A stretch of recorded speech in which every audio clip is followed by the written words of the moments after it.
చర్యని pastor Ritesh గారు స్థాపించడమే కాదు, ఎంతో ప్రయాసంతో దాన్ని ముందుకు తీసుకొని వెళ్తున్నారు. తండ్రి, ఈ సమయంలో ఉదయకాలమున ఎంతో మంది నిద్రించే సమయంలో ఈ ఈ సంఘ సభ్యులందరూ కూడా తండ్రి ఎంతో ఆసక్తితో కూడి ప్రార్థన చేసి మిమ్మల్ని ఆరాధించి వాక్యపరంగా ఆత్మికంగా బలపరచబడాలని ఈ వేదిక మీద వచ్చి ఉన్నారు. అందరిని కూడా మీరు తృప్తిపరుస్తున్నారు, దీవిస్తున్నారు, ఆశీర్వదిస్తున్నారని మేము నమ్ముచున్నాం. నిష్ప్రయోజకమైన మీ దీన దాసుని అలాగే చందు బ్రదర్ని మీ మహిమార్థమై ఈ ఉదయకాలం వాడుకుంటున్నారు తండ్రి. దాన్ని బట్టి నేను మిమ్మల్ని స్తుతిస్తున్నాను. ఈ దినం, ఈ వేళ, ఈ పూట మీరు మా కొరకు ఏర్పరచుకున్న ఆత్మిక పాఠములు మా విశ్వాస నేతం రేపి బయలుపరుస్తారని నమ్ముచు ఈ విన్నపములు మేము యేసుక్రీస్తు పరిశుద్ధమైన నామమున వేడుకుంటున్నాం. ఆమేన్, ఆమేన్, ఆమేన్. అయితే ఆ, స్లైడ్ షో బ్రదర్ స్టార్ట్ చేస్తారు. నేను స్లైడ్స్ చూపించి మీకు ఈ దినము వాక్య పరిచర్య చేస్తాను. బెత్లెహేంతో కూడిన మాటలు మనము మీకా గ్రంథం 5వ అధ్యాయం 2వ వచనంలో చదువుకున్నాం.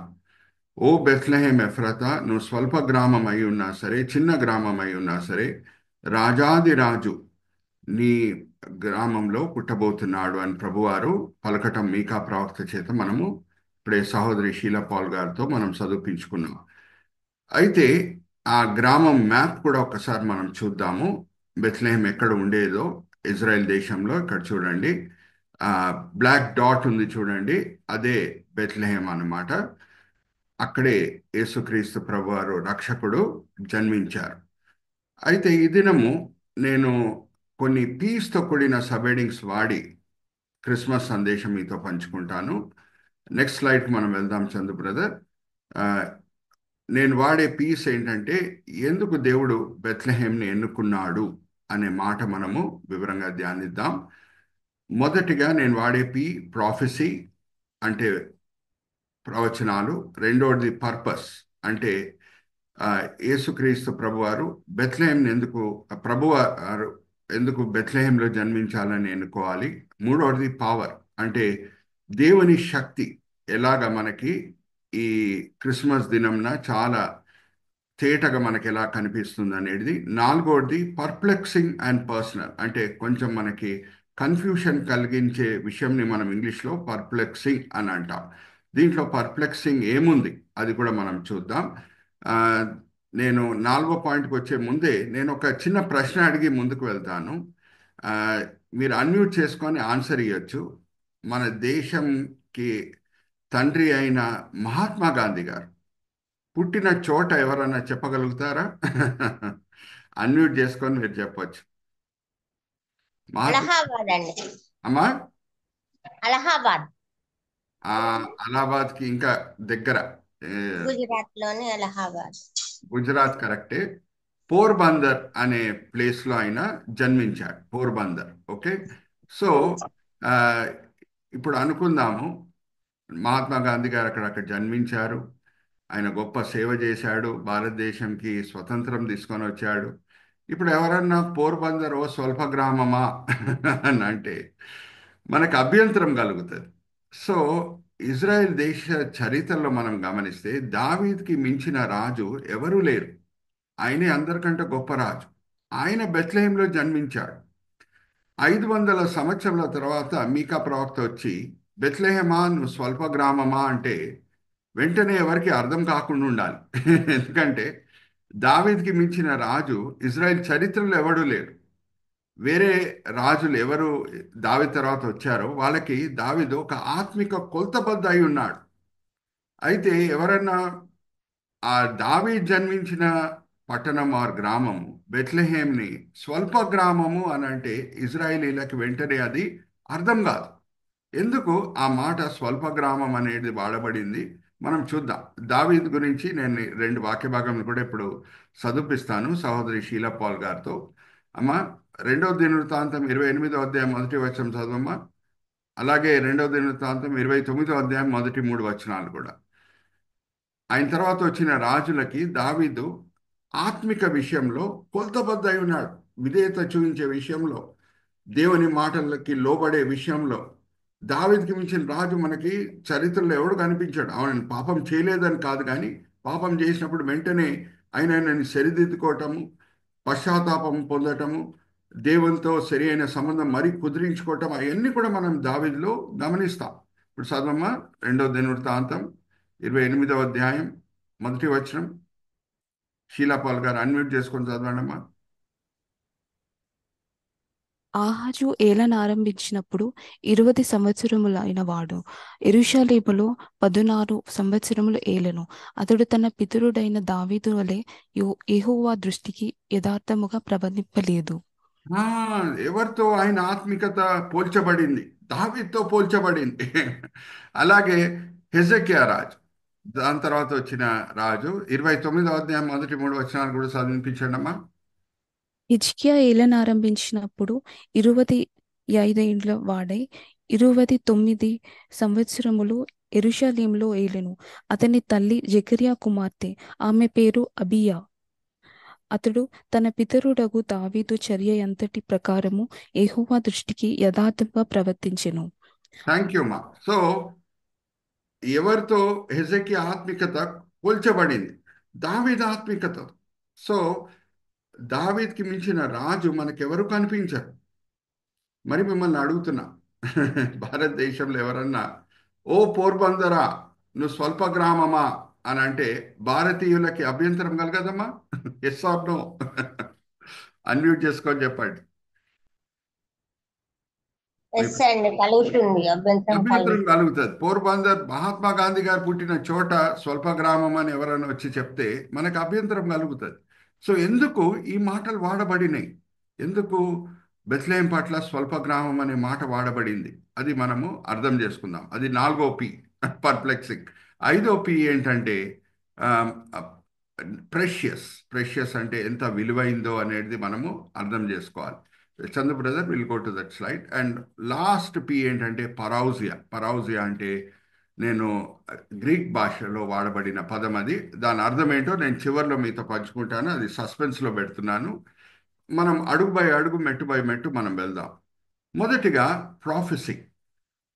ఎందుకు యేసుక్రీస్తు ప్రభువారు జన్మంతో కూడిన విషయాలు, ఆయన శ్రమతో కూడిన విషయాలు, ఆయన ఆరోహణంతో కూడిన విషయాలు, ఆయన పునరుద్ధానంతో కూడిన విషయాలు ఎందుకు దేవుడు ముందే రాసి పెట్టాడు? కారణం ఏంటి? రీజన్ ఏంటి?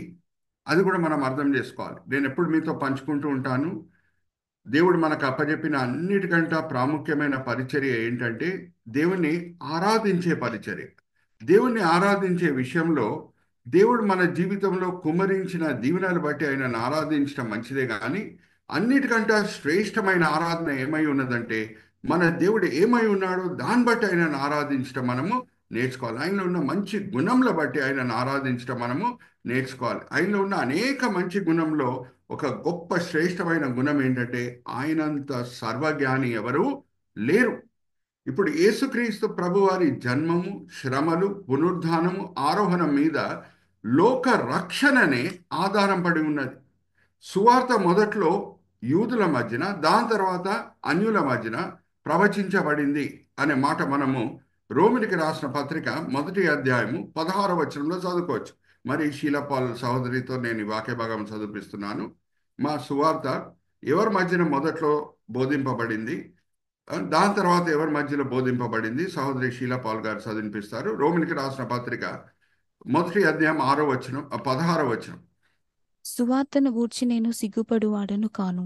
ఏలయనగా నమ్ము ప్రతివానికి మొదట యూదునికి గ్రీసు దేశస్థునికి కూడా రక్షణ కలుగజేయుటకు అది దేవుని శక్తి అయి ఉన్నది.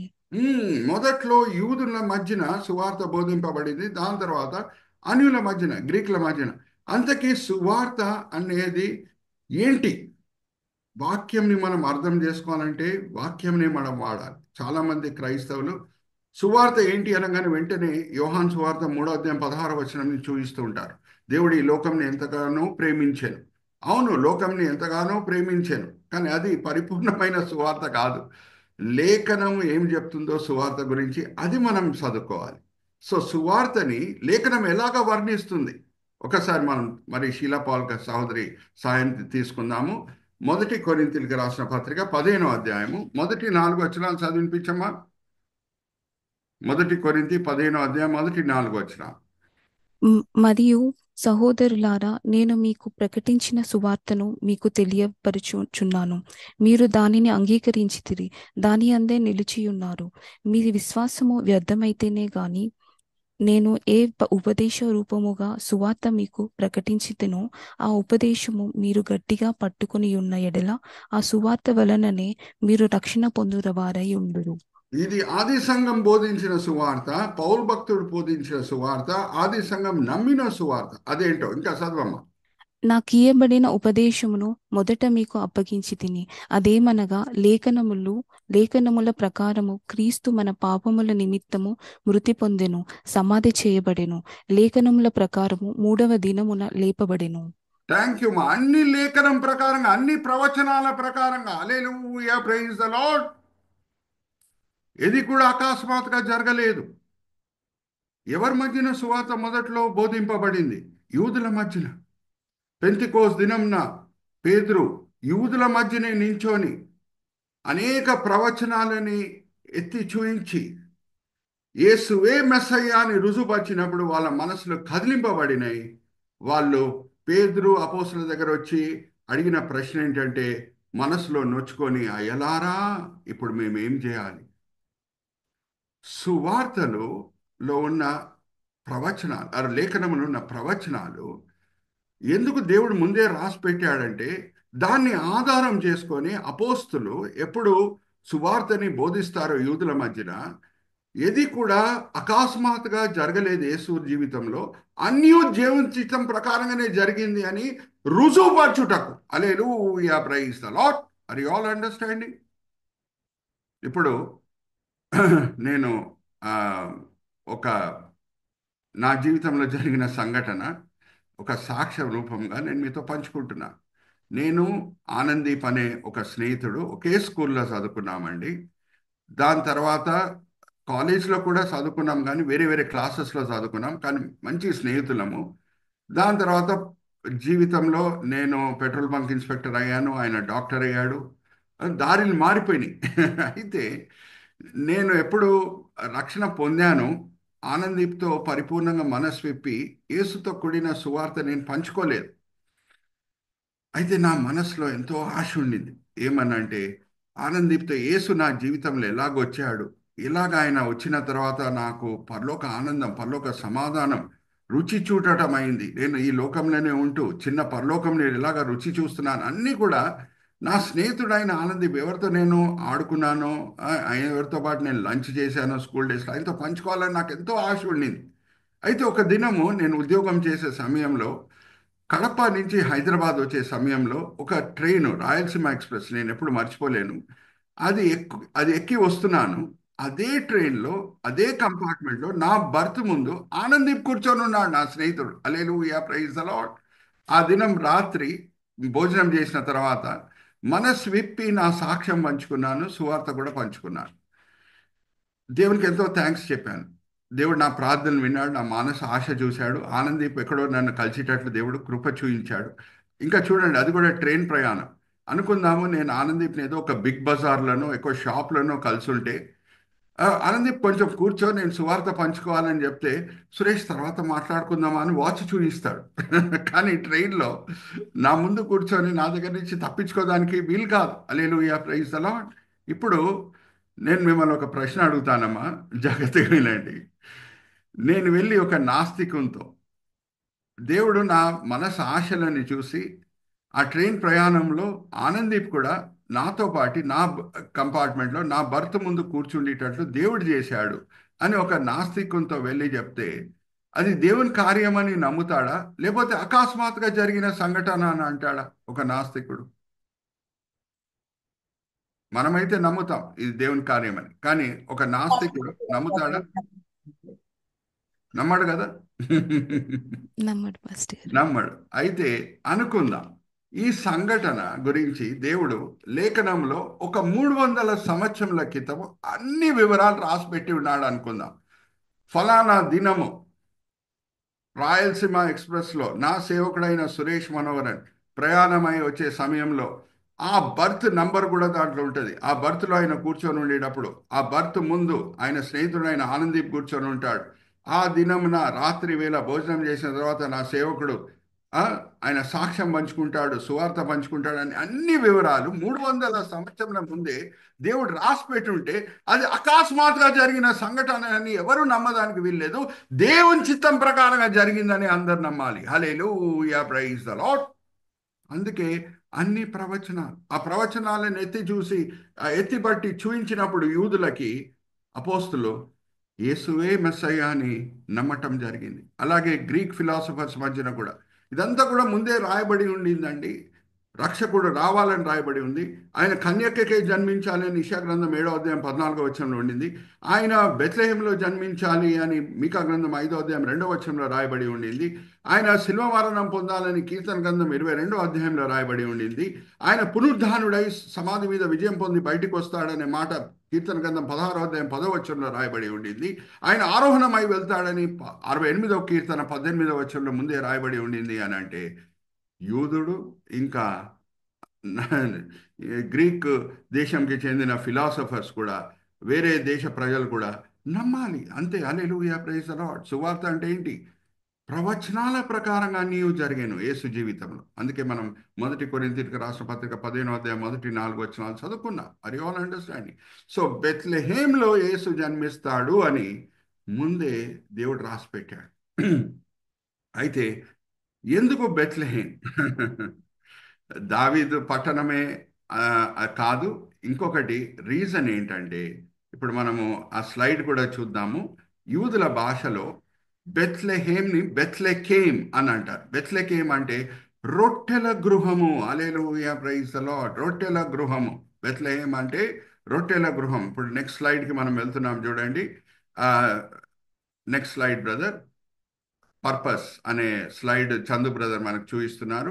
యూదులు ఎలాగ వాళ్ళ రొట్టెని తయారు చేసుకుంటారో, యూదుల రొట్టె ఎలాగ అనిపిస్తుందో అది కూడా చక్కగా ఈ పిక్చర్లో మనం చూసుకోవచ్చు. Chandu brother, you can point కాదు సార్. నేను కూడా ఇజ్రాయెల్ దేశంకి వెళ్ళినప్పుడు నాకు బ్రెడ్ కావాలి అని అంటే భారతదేశంలో ఎలాగ బ్రెడ్ ఉంటుందో అటువంటి బ్రెడ్ ఇస్తారనుకున్నాను. కానీ ఇటువంటి బ్రెడ్డే ఇజ్రాయెల్ దేశంలో తయారవుతుంది. చాలా రుచికరంగా ఉంటుంది. అయితే బెత్లెహేంకి ఇవ్వబడిన పేరు ఏంటంటే రొట్టెల గృహం. బెత్లెహేం అంటే రొట్టెల గృహం. చూడండి లెఫ్ట్ సైడ్లో జూయిష్ నొటేషన్, ఒరిజినల్ వర్డ్ అనేది ఉంది. చందు బ్రదర్ అంతా చక్కగా కర్సర్ పెట్టి చూపిస్తున్నారు చూడండి. రొట్టెల గృహం. అయితే యేసుక్రీస్తు ప్రభు వారికి ఇవ్వబడిన అనేక పేర్లో ఒక పేరు ఏంటంటే యోహాను సువార్త 6వ అధ్యాయం 51వ వచనం, సహోదరి షీలా పౌల్తో నేను చదివిస్తాను.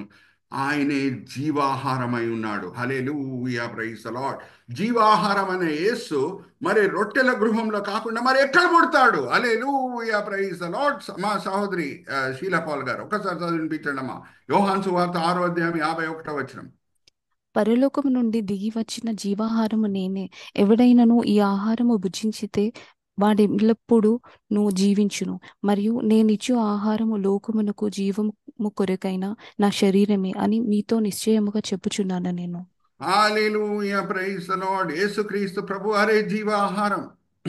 ఆయన మనలో వస్తే, ఎప్పుడు మనం ఆహారం తింటామో ఆహారం మన లోపల వెళ్తుంది. అలాగే యేసు ఆత్మరూపిగా మన హృదయం లోపల వస్తే మన ఆత్మిక ఆకలి పూర్తి అవుతుంది. హల్లెలూయా, ప్రైజ్ ది లార్డ్. ఎందుకు చాలా మంది ధనవంతులు, వాళ్ళ దగ్గర డబ్బులు తక్కువ ఉన్నాయని కాదు, సౌకర్యాలు తక్కువ ఉన్నాయని కాదు. ఎందుకు వాళ్ళు కొంచెం మంది మనం గమనిస్తే సూసైడ్ కూడా చేసుకుంటున్నారు ధనవంతులు. ఎందుకు?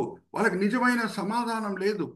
దేవుడు ఒక భక్తుడు ఏమన్నాడంటే ప్రతి వ్యక్తి హృదయంలో దేవుడు ఒక ఆత్మిక ఆకలి అనేది పెట్టాడు. ఆ ఆత్మిక ఆకలి ఎప్పుడు పూర్తి అవుతుందంటే జీవాహారమైన యేసు ఆయన జీవితంలో ప్రవేశిస్తేనే. Hallelujah, praise the Lord. Are you all understanding? మా ఎంతోమంది ధనవంతులు సూసైడ్ చేసుకోవటం మనం గమనించట్లేదమ్మా? Give me yes or no. వాళ్ళకి ఏమైనా సౌకర్యాలు తక్కువ ఉన్నాయా? Give me yes or no. Yes, uncle. ఎంతో మంది ధనవంతులు. ఎందుకంటే నిజమైన సమాధానం లేదు, నిజమైన ఆనందం లేదు. ఏ ఆత్మిక ఆకలి వాళ్ళలో ఉందో దాన్ని పూర్తి చేసుకున్నటకు వాళ్ళు బ్రాందీ తాగుతారు, విస్కీ తాగుతారు, డ్రగ్స్ తీసుకుంటారు, సిగరెట్స్ తాగుతారు, వేశ్యల దగ్గర వెళ్తారు. కానీ ఆత్మిక ఆకలి పూర్తి అవ్వట్లేదు.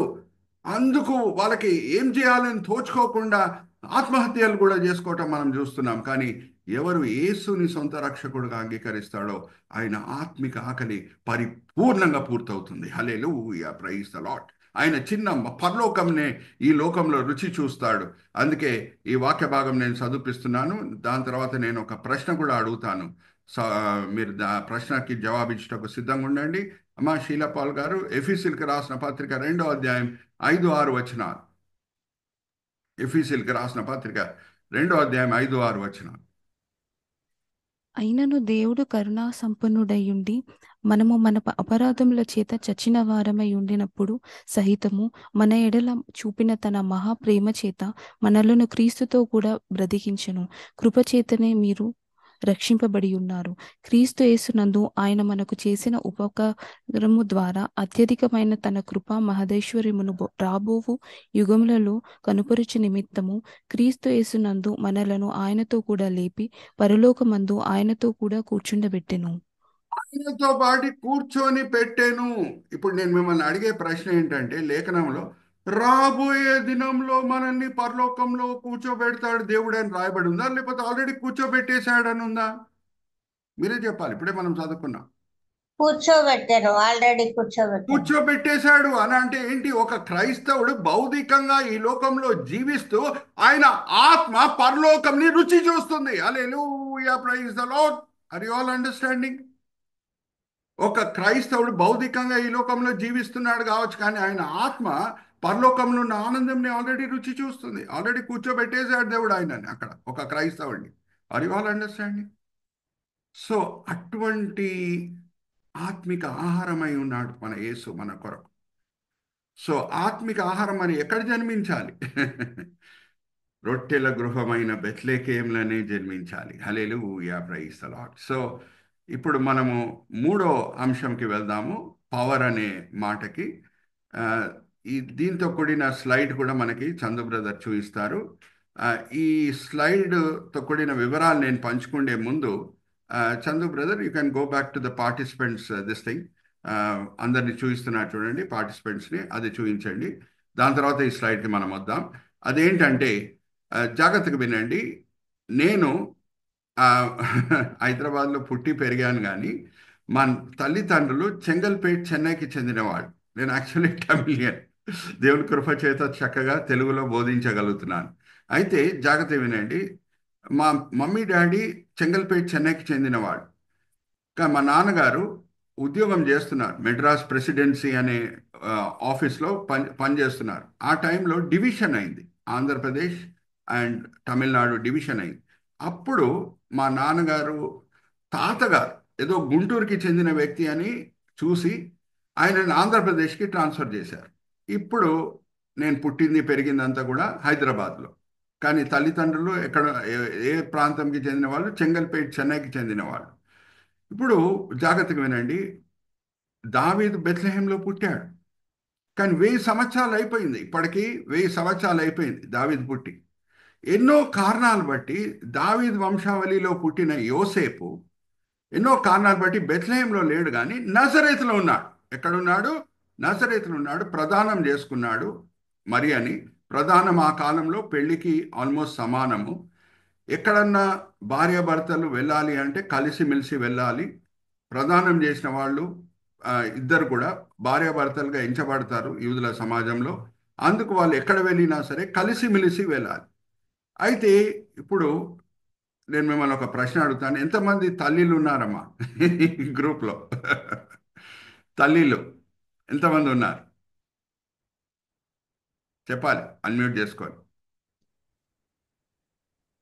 ఉన్నారమ్మా తల్లిలు? ఉన్నారు కదా? ఉన్నారండి. Very good, praise the lord. అమ్మా, మిమ్మల్ని ఒక ప్రశ్న అడుగుతాను. 10వ నెల నిండినప్పుడు, గర్భవతి అయి 10వ నెల నిండినప్పుడు ఎవరన్నమా లోయలు కొండలున్న ప్రాంతం ఇజ్రాయెల్ దేశంలో ఒక 120 కిలోమీటర్ల ప్రయాణం ఎవరన్నా సామాన్యంగా గర్భవతి స్త్రీలు చేస్తారమ్మా? ఆర్ ఈవెన్ మెటర్నిటీ డాక్టర్స్ ఒప్పుకుంటారా? చేయరండి. ఎవరు చేయరు. కానీ ఈ ప్రవచనం నెరవేర్చబడాలి. ఎక్కడున్నారు యోసేపు మరియా? నజరేతులో ఉన్నారు. ఇప్పుడు మ్యాప్ చూపిస్తున్నారు చూడండి చందు బ్రదర్. నజరేతులో ఉన్నారు. నజరేతు నుంచి బెత్లెహేం రావాలంటే 120 కిలోమీటర్లు. అంటే మధ్యలో సమేరియా ఉంటుంది. సమేరియాలో యూదులను రానియరు. సో వాళ్ళు వెళ్ళిన దారి ఏంటంటే నజరేతు నుంచి యోర్దాన్ నదికి వచ్చారు. యోర్దాన్ నది లో పడవ తీసుకున్నారు. పడవ తీసుకొని ఎరికో పట్టణం వరకు వచ్చారు. Brother, come down to Eriko. దాని తర్వాత యోర్దాన్ నదిలో పడవ వేసుకున్న తర్వాత ఎరికో పట్టణం నుంచి మరి గాడిద ఎక్కి యెరూషలేం దాటి బెత్లెహేంకి వస్తున్నారు. ఎందుకు వచ్చారు? కారణం ఏంటి? ఎందుకు ఈ ప్రయాణం చేయాలి?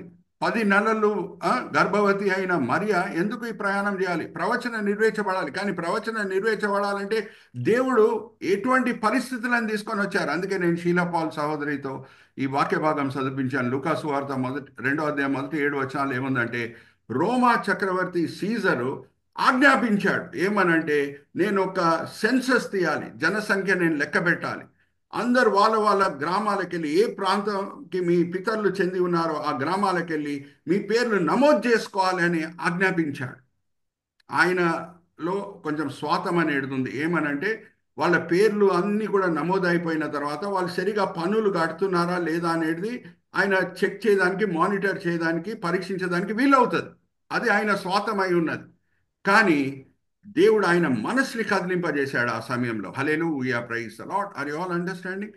రాజుల మనసులు నీటి కాల్వ వలె దేవుని చేతిలో ఉంది. Hallelujah, praise the Lord. అమ్మా ఒక్కసారి చదవమ్మా, సామెతల గ్రంథం 21వ అధ్యాయం 1వ వచనం. సామెతల గ్రంథం 21వ అధ్యాయం 1వ వచనం. సహోదరి షీలా పాల్తో చదివిద్దాం. మనం అందరం కూడా ఎక్కడున్నామో హల్లెలూయా చెప్దాం.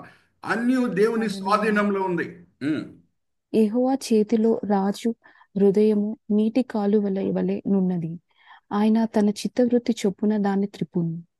ఎక్కడ కాల్స్తే అక్కడ తిప్పగలుగుతాడు దేవుడు. సీజర్ రాజు మనసుని కదిలింపజేశాడు. అరే, జనసంఖ్య లెక్కబెట్టు, నీ మంచి కొరకే, అప్పుడే నువ్వు పన్నులు కరెక్ట్గా కలెక్ట్ చేస్తున్నావా లేదా నీకు తెలుస్తుంది అని దేవుడు ఆలోచన పెట్టినప్పుడు సీజర్ రాజు ఆజ్ఞాపించింది ఏంటంటే, ఆయన రాజ్యంలో ఉన్న ప్రజలందరూ కూడా, ఇంక్లూడింగ్ ఇజ్రాయెల్ దేశంలో ఉన్న ప్రజలందరూ కూడా వాళ్ళ వాళ్ళ పితరుల గ్రామంకి వెళ్ళి వాళ్ళ పేర్లు నమోదు చేసుకోవాలి. అందుకు 120 కిలోమీటర్ల ప్రయాణము 10 నెలలు గర్భవతి అయి ఉన్న మరియా చేస్తుంది. కానీ అన్నిటి వెనకాల దేవుని చేయి ఉంది.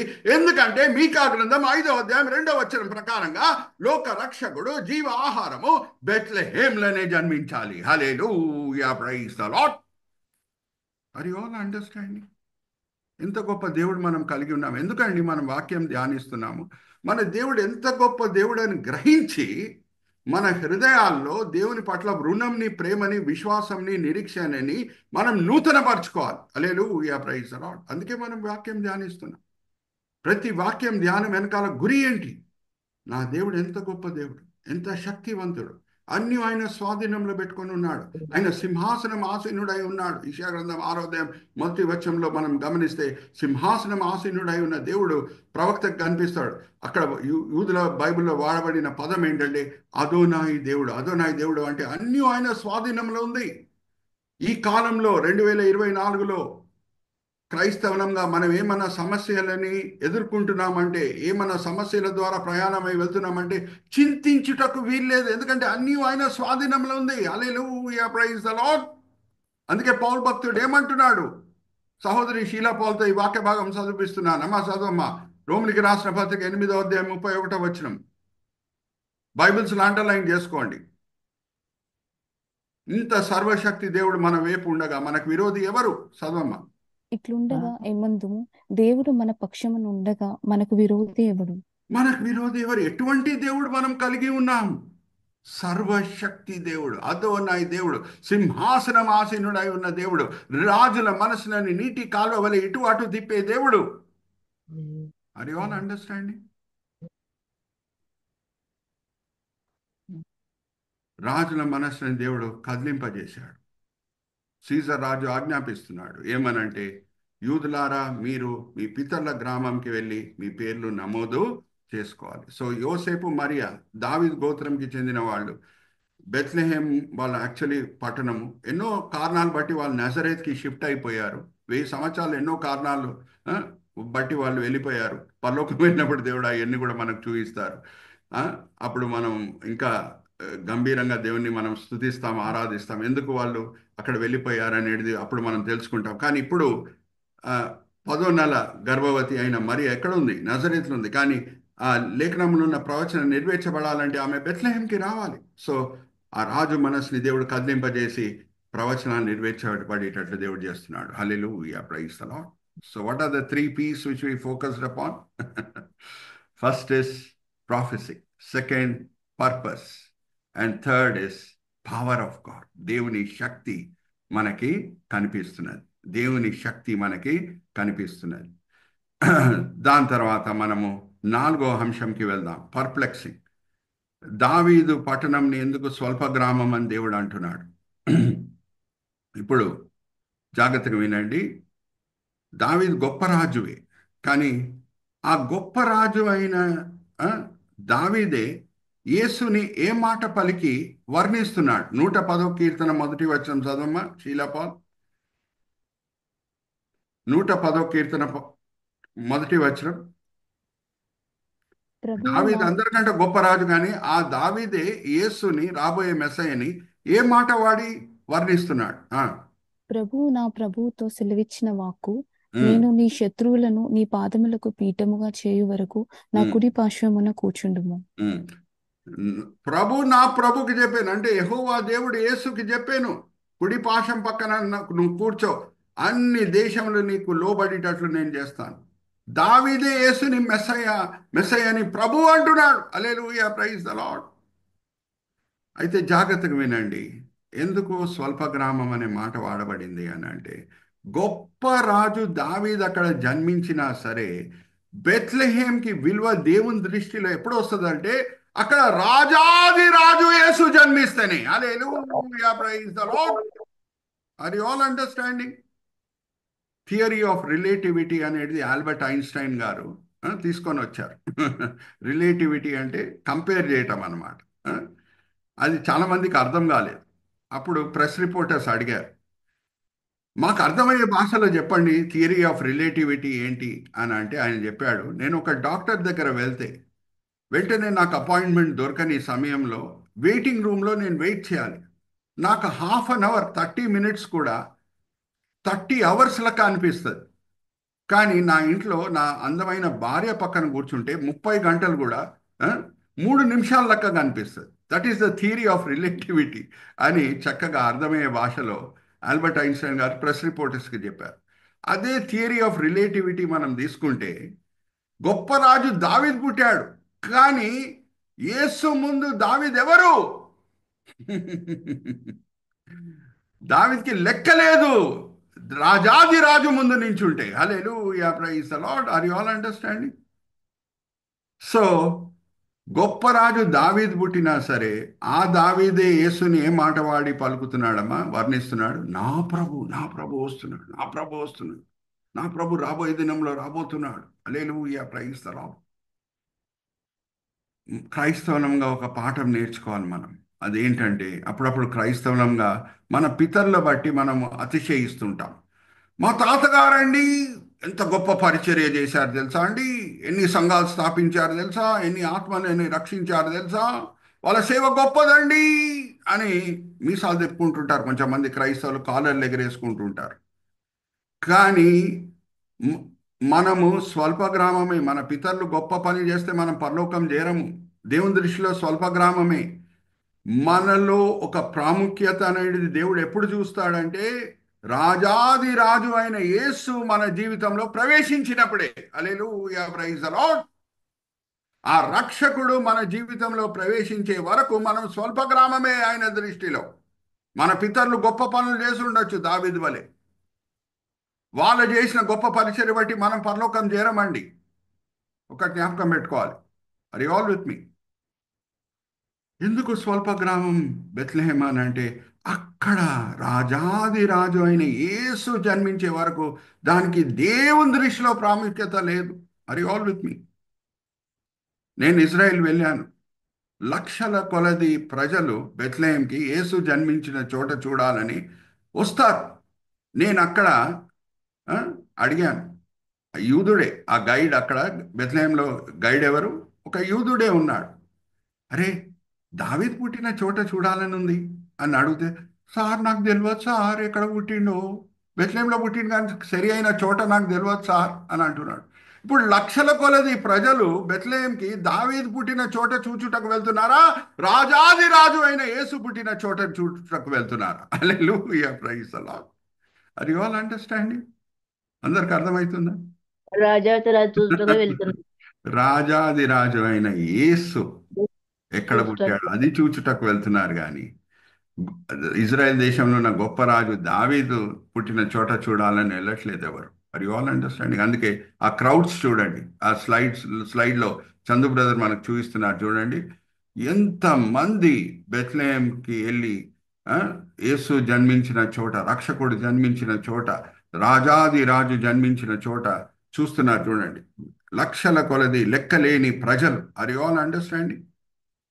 సో అందుకే బెత్లెహేంకి ఇయ్యబడిన లేఖనంలో పేరేంటంటే స్వల్ప గ్రామం. ఎప్పటి వరకు? రాజాది రాజు జన్మించే వరకు. దాని తర్వాత దానికి వచ్చిన ప్రాముఖ్యత వేరే ఏ పట్టణంకి రాలేదు. Hallelujah, praise the Lord. Are you all understanding? So నాలుగో అంశం ఏంటంటే పర్ప్లెక్సింగ్. పర్సనల్ అనే మాట అక్కడ నేను ఎందుకు పక్కన వాడానంటే పర్సనల్గా మనం గమనించుకోవాలి. మన పితరులు గొప్ప పరిచర్య చేశారు అని మనం అతిశయిస్తున్నామా, లేకపోతే యేసు మన జీవితంలో ప్రవేశించాడు అనే విషయం బట్టి మనం అతిశయిస్తున్నామా?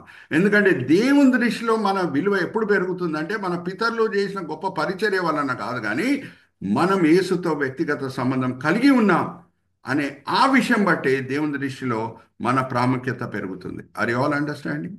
So let's go to the next slide brother. మన విలువ ఏంటి దేవుని దృష్టిలో? యేసు ప్రవేశించిన తర్వాత మనం దేవుని ఆలయమై ఉన్నాం. మా ఒకసారి చదవమ్మా, 1 కొరింథీ 3:16. నేను ఎందుకు సాలార్జంగ్ మ్యూజియం చూపిస్తున్నాను మీకు, అది కూడా ఎక్స్ప్లెయిన్ చేస్తాను. సాలార్జంగ్ మ్యూజియం హైదరాబాద్లో ఉన్న వాళ్ళు అందరూ కూడా చాలామంది చూసుండొచ్చు. ఎవరన్నా చూడకుండా ఉంటే ఇప్పుడన్నా ఈ పిక్చర్ చూడండి అమ్మా, చాలా ఫేమస్ ఇది. సహోదరి షీలా పాల్ గారు. అమ్మా 1 కొరింథీ 3:16. మీరు దేవుని ఆలయమై ఉన్నారనియు దేవుని ఆత్మ మీలో నివసించుచున్నాడనియు మీరు ఎరుగరా? మీరు ఎరగారా? ఇప్పుడు సాలార్జంగ్ మ్యూజియంలో ఏం మనకు కనిపిస్తుందమ్మా? Chandu brother, you can show all the participants once again. Salarjung మ్యూజియంలో మనకేం కనిపిస్తుంది? నిజాం వాడిన వస్తువులు, నిజాం వాడిన టర్బన్, నిజాం వాడిన బట్టలు, నిజాం వాడిన చిన్న కత్తి. ఆయన ఎక్కడ వెళ్ళినా సరే ఆ కత్తి తీసుకొని వెళ్ళేవాడు. ఆయన వస్తువులన్నీ కూడా అక్కడ ప్రదర్శిస్తారు. అంతకీ ఆ కాలంలో ధనవంతులు, హైదరాబాద్ పట్టణంలో ఉన్న గొప్ప ధనవంతులు, వాళ్ళు కూడా నిజాం లాంటి విలువైన వస్తువులే ఆ, వాడేవాళ్ళు. అటువంటి బట్టలే వాళ్ళు వాడేవాళ్ళు, అటువంటి టర్బన్ వాళ్ళు వాడేవారు, అటువంటి చిన్న కత్తి పెట్టుకొని పార్టీస్కి వెళ్ళేవారు. అయినా సరే వాళ్ళ వస్తువులు ప్రదర్శింపబడట్లేదు, కానీ నిజాం వస్తువులే ఎందుకు సాలార్జంగ్ మ్యూజియంలో ప్రదర్శింపబడుతున్నాయి? కారణం ఏంటంటే అది రాజు వస్తువులు. హల్లెలూయా, ప్రైజ్ ది లార్డ్. మన విలువ దేవుని దృష్టిలో ఎందుకు పెరుగుతుందంటే మనం రాజాది రాజు ఆలయమై ఉన్నాం. హల్లెలూయా, ప్రైజ్ ది లార్డ్. అది ఎప్పుడు వీలైందమ్మా? లోకరక్షకుడు క్రిస్మస్ దినం రాకుండా ఉంటే వీలవుతుందా? ఈ దినం మనం ఆ గొప్ప ధన్యతను పొందగలుగుతామా? ఆయన వచ్చాడు కాబట్టే 33 సంవత్సరాల తర్వాత శిల్వ మరణం పొందాడు.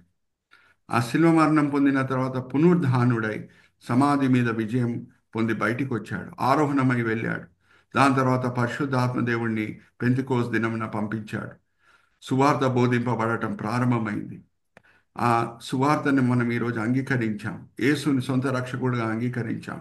ఇప్పుడు ఆయన విలువైన రక్తం చేత మనం కొనబడి ఉన్నాం. క్షయమైన వస్తువుల చేత కాదు, బంగారం వెండి చేత కాదు, కానీ విలువ దానికి మనం కట్టలేం. యేసు రక్తంకి ఎవరు విలువ కట్టలేం. ఆ రక్తం చేత మనం కొనబడి ఆయన ఆలయమై ఈరోజు నివసిస్తున్నాం. హల్లెలూయా, ప్రైజ్ ది లార్డ్. క్రిస్మస్ వలన రక్షణ రావట్లేదు, కానీ రక్షణ వైపు వేసిన మొదటి అడుగు రక్షకుడు క్రిస్మస్ దినమున వేస్తున్నాడు. Hallelujah, praise the Lord. Are you all understanding? ఈరోజు మనం దేవుని ఆలయమై ఉన్నాం. క్రిస్మస్ దినమున రక్షకుడు జన్మించకుండా ఉంటే ఈరోజు మనకు ఆ గొప్ప అర్హత కలిగేదా? కలిగేది కాదు. మనం మన హృదయాల్లో ప్రభువారి పట్ల రుణంని, ప్రేమని నూతనపరుచుకుందాం ఈ క్రిస్మస్ టైంలో. Are you all with me? Next We'll go to the next slide, Chandu brother. After Precious, we come to the last subheading, and that is Parousia. Parousia అంటే రెండో రాకడ ఆర్ ఆరోహణం. గ్రీక్ భాషలో రెండో రాకడ ఆర్ ఆరోహణం. రైట్ సైడ్ పిక్చర్ ఒకసారి Chandu brother కూడా cursor పెట్టి చూపిస్తున్నారు. ప్రభువారు మధ్య ఆకాశంకి వచ్చి పిలుస్తున్నారు, సంగమా పైకొచ్చేయి అని అంటే అందరూ ఆరోహణమై వెళ్తున్నారు. చూడండి, ఇప్పుడు ఈ మాట నేను మీతో పంచుకొని ముగిస్తున్నాను. అది ఏంటంటే జాగ్రత్తగా వినండి. Chandu brother, you can go back to the pictures of the participants. ఏమనంటే జాగ్రత్తగా వినండి. నేను మిమ్మల్ని ఒక ప్రశ్న కూడా అడుగుతున్నాను. మొదటి రాకడతో కూడిన ప్రవచనాలన్నీ కూడా నెరవేర్చబడినాయి అంటే రెండో రాకడతో కూడిన ప్రవచనాలు నెరవేర్చబడవా? అడుగుతున్నా మిమ్మల్ని. నెరవేర్చబడతా.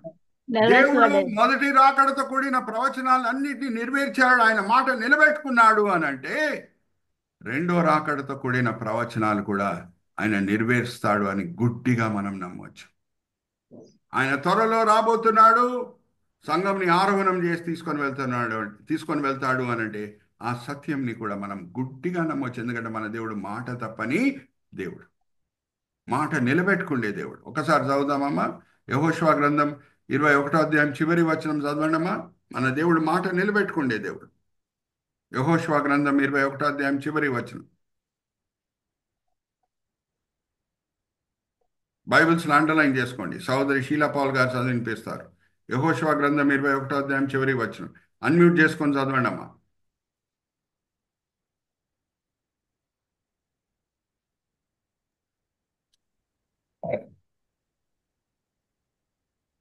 యెహోవా వారి పితరులతో ప్రమాణం చేసిన వాటన్నిటి ప్రకారము అన్ని దిక్కులయందు వారికి విశ్రాంతి కలుగజేసెను.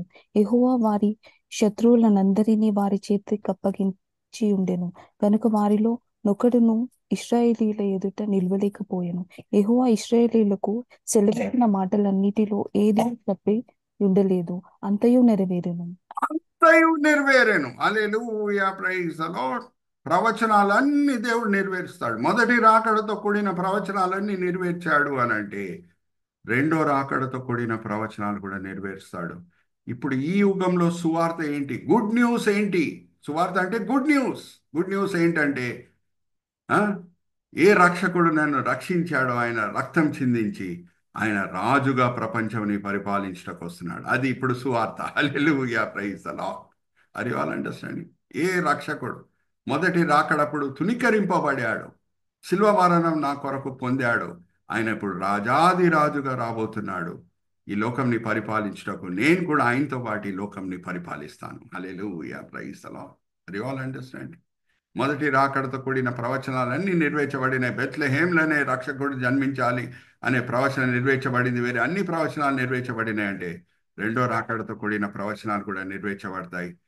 నేను సిద్ధంగా ఉన్నానా, వేరేళ్ళని సిద్ధపరుస్తున్నానా అనే ప్రశ్న నేను వేసుకోవాలి. నేను దేవునితో సరైన సంబంధం కలిగి ఉన్నాను అని అంటే ఈ వాక్య భాగం నేను చదివినిపిస్తాను, దాని తర్వాత మనం ముగించుకోవచ్చు. ఈ మాటలు మనకి వర్తిస్తున్నాయా లేదా అనేది మనం పరీక్షించుకుందాం. ఈ మాటలు ఆది సంఘం గురించి రాయబడినాయి. అపోస్తల కార్యం 9వ అధ్యాయం 31వ వచనము. ఈ మాటలు నా జీవితంలో ఈ దినం నవంబర్ 27వ తారీఖు నవంబర్ 24వ తారీఖు 28వ తారీఖు నెరవేర్చబడుతున్నాయా లేదా అనేది నేను పరీక్షించుకోవాలి. ఓకే, అపోస్తల కార్యం 9వ అధ్యాయం 31వ వచనం చదవమ్మా. కావున యూదయ, గలిలయ, సమరయ దేశములందంతటా సంఘము క్షేమాభివృద్ధి నొందుచు సమాధానము కలిగి ఉండెను. మరియు ప్రభువునందు భయమును పరిశుద్ధాత్మ ఆదరణయు కలిగి నడుచుకొనుచు విస్తరించుచుండెను. థ్యాంక్ యూ అమ్మా. పరిశుద్ధాత్మ ఆదరణ, భయభక్తి, ఈ రెండు మన హృదయంలో ఉంటే దేవునితో మనం సరి అయిన సంబంధం కలిగి ఉన్నామనే దానికి రుజువు అది. ఈ దినం కడబూర ఊదినా సరే ప్రధాన దూత మనం ఎత్తబడే సంఘంలో ఉంటాం. పరిశుద్ధాత్మ ఆదరణ ఎప్పుడు ఉంటుంది? ఎప్పుడు ఉంటుందండి? దేవునితో మనం సరి అయిన సంబంధం కలిగి ఉంటేనే. 41 సంవత్సరంలో నేను దేవునితో నడుచుకున్నాను ఇప్పటి వరకు. ఆ 41 సంవత్సరంలో ఎక్కడన్నా నేను ఆ, రాజీ పడి ఉంటే పవిత్రత విషయంలో తాత్కాలికంగా ఆదరణని పోగొట్టుకున్న దినములు ఉన్నాయి. దాని తర్వాత మరీ దేవుని పాదం దగ్గర పడిన దినములు ఉన్నాయి. ప్రభా ఇంకొకసారి ఆ పాపం చేయను అని క్షమాపణ కోరుకున్న దినములు ఉన్నాయి. మరీ ఆదరణ వస్తుంది నా మనసులో. అంటే దేవునితో మరీ సరి అయిన సంబంధం నేను కుదిరించుకుంటున్నాను. మనం పరీక్షించుకుందాం. ఈ అపోస్తల కార్యం 9:31 వచనం మనకు వర్తిస్తుందా లేదా? ఈ దినం ఆదరణ ఉందా? పరిశుద్ధాత్మ ఆదరణ మన హృదయంలో ఉందా? ఆ భయభక్తి ఉందా? అంటే దేవునితో మనం సరి అయిన సంబంధము కలిగి ఉన్నాం. ఈ రాత్రి వేళ ఈ దినమే ప్రధాన దూత కడబూర ఊదితే మనం ఎత్తబడే సంఘంలో ఉంటాం. ఆర్ యు ఆల్ విత్ మీ? ఎందుకంటే మొదటి రాకడతో కూడిన ప్రవచనాలు అన్నీ నెరవేర్చబడి ఉన్నాయంటే రెండో రాకడతో కూడిన ప్రవచనాలు కూడా ఖచ్చితంగా దేవుడు నెరవేరుస్తాడు. I'm closing here now. చిన్న ప్రార్థన చేసి నేను ఫ్లోర్ మరి పాస్టర్ రితీష్ గారికి ఇస్తాను. మా జ్ఞాపకం ఉందామా మనం ధ్యానించిన 6 P'లేంటో? మెమరీ టెస్ట్ చేస్తున్నాను. మొదటిగా ప్రాఫెసీ, prophecy. రెండోది పర్పస్, మూడోది పవర్, నాలుగోది పర్ప్లెక్సింగ్ అండ్ పర్సనల్, ఐదోది ప్రెషియస్, ఆరోది పరౌసియా. చిన్న ప్రార్థన చేసి నేను ఫ్లోర్ తిరిగి బ్రదర్ రితీష్ గారికి అప్పచెప్తాను. తండ్రి, ఈ సమయం బట్టి ఎంతో వందనాలు తండ్రి. గ్రేస్ అండ్ గ్లోరీ పరిచర్య బట్టి ఎంతో వందనాలు. ఎంతో కృషితో ఎంతో ప్రయాసంతో తండ్రి పాస్టర్ రితీష్ గారు ఈ పరిచర్యని ప్రారంభం చేయటమే కాదు, ఎంతో తండ్రి భారంతో ఆ పరిచర్యని ముందుకు తీసుకొని వెళ్తున్నారు. దాన్ని బట్టి తండ్రి సంఘ సభ్యులందరూ కూడా గ్రేస్ అండ్ గ్లోరీ పరిచర్యలో ఉన్న సంఘ సభ్యులందరూ కూడా తండ్రి ఎంతో ఆత్మిక మేలు పొందుతున్నారు. వాళ్ళ విశ్వాసం బలపరచబడుతుంది, వాళ్ళ ప్రేమ బలపరచబడుతుంది, వాళ్ళ నిరీక్షణ బలపరచబడుతుంది. ఆత్మికంగా వాళ్ళు ఎదుగుతున్నారు తండ్రి. ఈ పరిచర్య బట్టి ఎంతో వందనాలు తండ్రి. మీ దీనదాసుని సమయం ఉదయకాలంన క్రిస్మస్ సమయంలో ఇంకా ఒక నెలనే ఉంది క్రిస్మస్ మేము సెలబ్రేట్ చేసుకోవడానికి. ఈ సమయంలో మీ దీనదాసుని నించోబెట్టి మీ మహిమార్థమై వాడుకున్నారు తండ్రి. దాన్ని బట్టి నేను మిమ్మల్ని స్తుతిస్తున్నాను. ఎంతో చక్కగా టెక్నికల్ అసిస్టెన్స్ చేసిన చందు బ్రదర్ బట్టి కూడా ఎంతో వందనాలు. ఆయన కూడా దీవించండి, ఆశీర్వదించండి. ఏమేం పాఠాలు ఈ దినం మీరు మాకు నేర్పించారో తండ్రి, ఆ పాఠంలో మేము వినే వాళ్ళంగానే కాకుండా అమలు పరిచే వాళ్ళంగా మమ్మల్ని అందరినీ సరిదిద్దండి. ఏమేం పాఠాలు, కొత్త పాఠాలు మేము నేర్చుకున్నామో సార్వత్రిక సంఘంతో కూడా మేము పంచుకునేటట్లు మమ్మల్ని ప్రోత్సహించండి.